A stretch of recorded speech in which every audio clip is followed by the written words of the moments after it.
Hello बच्चों, क्या हाल चाल और सब बढ़िया। तो बच्चों आज हम करने वाले बच्चों साइंस का chapter number 8 force and pressure के बारे में।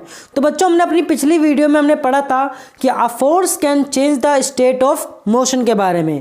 तो आज बच्चों हमें इस वीडियो में समझने वाले हैं बच्चों force can change the shape of an object.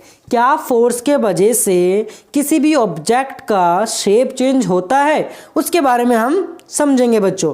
तो पूरी वीडियो में बने रहिएगा, आपको बहुत ही अच्छी तरीके से समझ में आ जाएगा बच्चों। ठीक है बच्चों, तो चलिए स्टार्ट करते हैं। A force can change the shape of an object.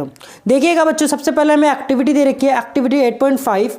हमें बच्चों इसमें ये बोल रखा है, देखो some situation have been given in column A of table 8.2 होगा बच्चों बुक में, न्यू बुक में।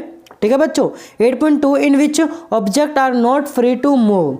Column 2 of the table suggested the manner in which a force can be applied on each object, while column 3 show a diagram of the action. Simple सा बच्चों इसमें बोल रखा है कि हमें ये जो दे रखा है, कुछ स्थितियां दे रखी है, मतलब कुछ सिचुएशंस दे रखे हैं। जैसे कि ये हमें दे रखा है बच्चों, हमें इसमें सिचुएशन दे रखी है, फोर्स कैसे अप्लाई हो रहा है वो हमें दे रखा है, हमें डायग्राम दे रखा है, और हमें ये बताना है कि change in state of motion होगा या नहीं होगा। हाँ यस या नो में हमें जवाब देना है, और इसमें शेप चेंज होगी या नहीं होगी हमें ये बताना है। तो बच्चों आप इसको कॉपी में कर लीजिएगा, आपसे ये सॉल्व हो जाएगा।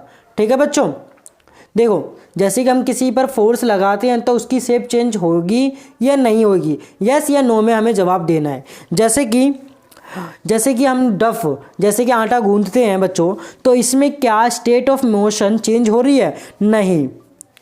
क्या चेंज इन शेप हो रही है, क्या शेप बार बार चेंज होती रहती है बच्चों, यस होती है बच्चों।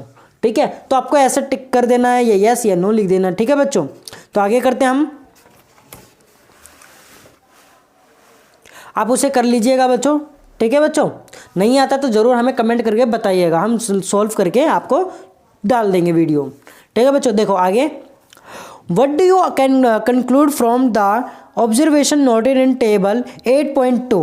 अब यहाँ पर बच्चों क्या बोला हुआ है कि यहाँ पर बोला है कि ये जो हमने टेबल देखी 8.2 की प्रश्नों से आप क्या निष्कर्ष निकालते हैं, मतलब आपको क्या उसमें ऑब्जर्व दिखाई दिया। ठीक है बच्चों, What happened when you apply a force on an inflated balloon by pressing it between your palm? जब आप अपनी हथेलियों के बीच में एक फूले हुए गुब्बारे को रखकर दबाते हैं तो क्या होता है, What happens to the shape of a ball of dough when it is rolled to make a चपाती। देखो तो क्या होता है, जब गूंदे हुई आटे की लोई को बेल कर चपाती बनाते हो आप, चपाती मतलब बच्चों रोटी बनाते हो।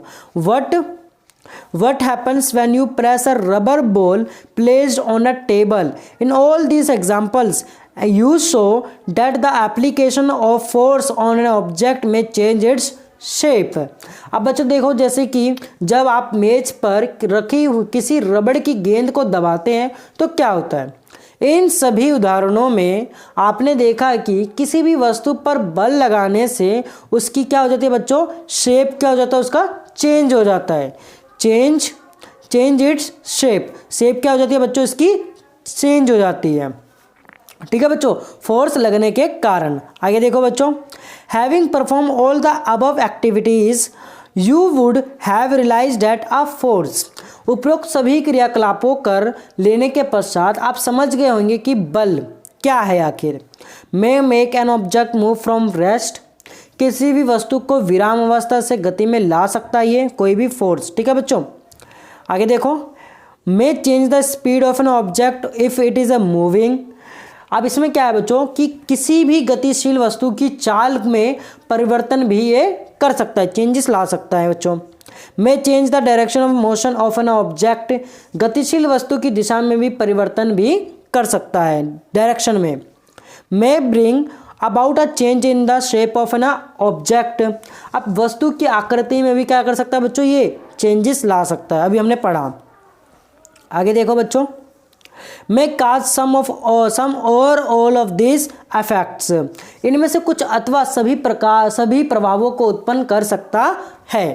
While a force may cause one or more of these effects, it is important to remember that none of these actions can take place without the action of a force. ये स्मरण रखना आवश्यक है कि यद्यपि बल इनमें से एक या अधिक प्रभावों को क्या करती है बच्चों, उत्पन्न करती है बच्चों। ठीक है बच्चों, उत्पन्न करती है। अब तथापि इनमें से कोई भी प्रभाव बगैर बल लगाए उत्पन्न नहीं हो सकता।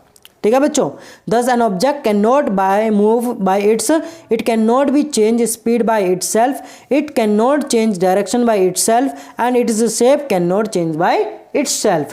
मतलब बच्चों इनमें से कोई भी जो प्रभाव है बगैर बल लगाए उत्पन्न नहीं हो सकता। अतः कोई भी वस्तु बिना बल लगाए अपने आप गति में नहीं आ सकती, मतलब अपने मोशंस में नहीं आ सकती अपने आप, और अपने आप डायरेक्शन चेंज नहीं कर सकती, अपने आप किसी भी वस्तु की जो शेप होती है वो चेंज नहीं हो सकती बच्चों।